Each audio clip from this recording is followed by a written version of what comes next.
आज लगभग एक सप्ताह बाद फिर से आप सबों के सामने हूँ।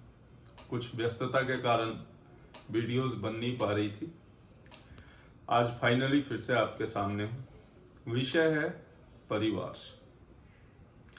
परिवार एक बहुत बड़ा शब्द है और हमारी संस्कृति में लोगों का मानना है वसुधैव कुटुंबकम, यानी पूरा विश्व ही हमारा कुटुंब या परिवार है।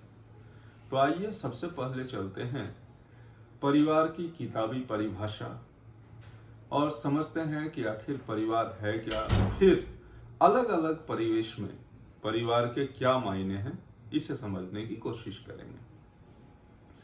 तो मित्रों, परिवार की किताबी परिभाषा के अनुसार परिवार एक ऐसा संगठन है जो एक ही कुल में जन्मे लोगों को एक साथ बांधे रखता है, जिसमें सामान्यतः परिवार का अर्थ होता है पति, पत्नी और बच्चे। जो आधुनिक समाज में जो परिवार का कंसेप्ट है वो इसी पे बेस्ड होता है। अब इसी तरीके से यह पति, पत्नी और बच्चों का जो समूह होता है यह फैलते जाता है, परिवार बड़ा होता जाता है। और ये परिवार का जो कंसेप्ट है जिसमें बहुत सारे पति, पत्नी और बच्चों का समूह होता है, उसे हम संयुक्त परिवार कहते हैं, जो आज की तिथि में लगभग विलुप्त होता जा रहा है। लोगों की दिनचर्या, लोगों के सोच विचार, इन सभी चीजों के कारण पति, पत्नी और बच्चों का जो समूह है वो एक दूसरे से अलग होता जाता है। बहुत सारे अलग अलग परिवार बन रहे हैं।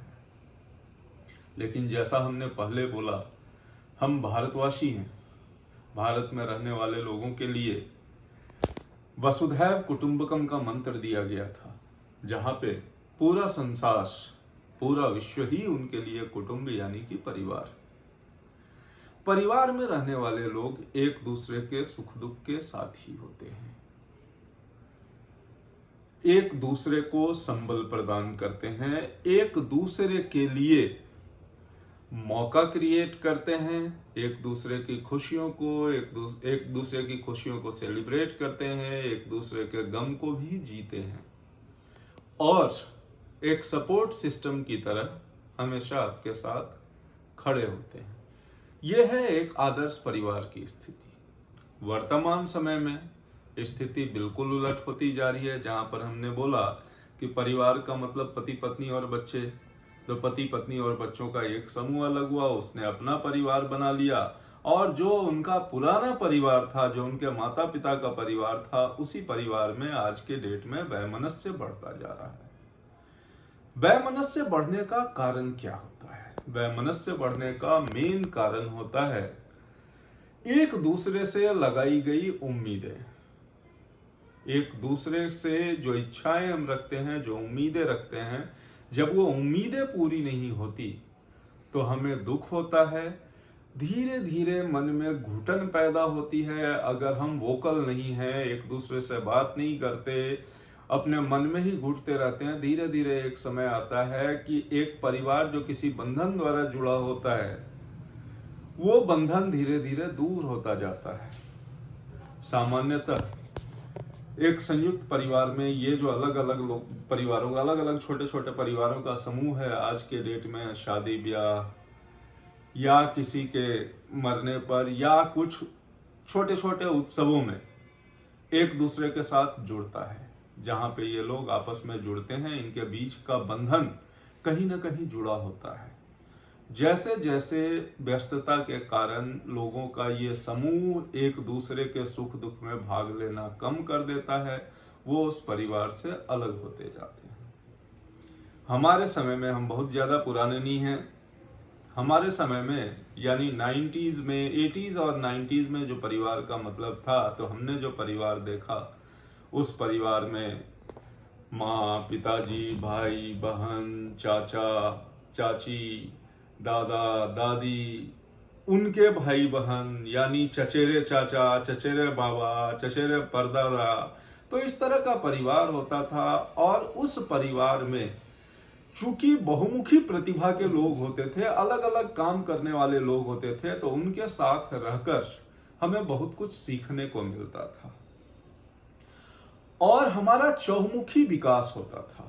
हम खेती के कामों में भी भाग लेते थे, हमने पढ़ाई लिखाई भी करी, और हमने पढ़ाई लिखाई करने के बाद जो अलग अलग समूह के लोग थे उनसे दुनिया के बारे में अलग अलग सीखा, लोक लाज सीखा, एक दूसरे का साथ देना सीखा, एक दूसरे को कैसे सपोर्ट करना है ये भी सीखा।